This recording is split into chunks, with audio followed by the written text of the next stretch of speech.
আমি সবসময় মরিচ ভর্তাটা একটু বেশি করে বানাই, বানিয়ে ফ্রিজে রেখে দেই।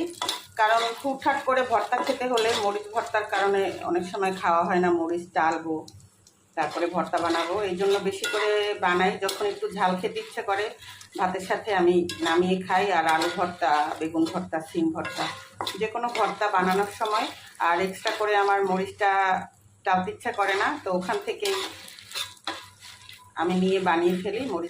মরিচটা ভেজে আমি একটা বাটিতে তুলে নিয়েছি।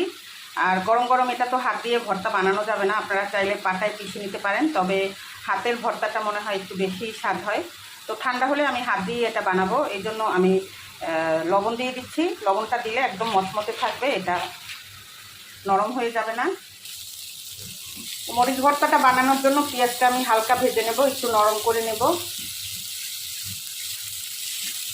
মরিচটা চটকে নেব। মরিচ চটকানো হয়ে গেছে, এখন এর মধ্যে সরিষার তেল দিয়ে দিচ্ছি, পেঁয়াজটাও দিয়ে দিলাম। এখন সব মিক্সড করে নিব। লবণ কিন্তু আগেই আমি বেশি করে দিয়েছিলাম, আর মরিচটা একদম মচমচে ছিল লবণ দেওয়ার কারণে।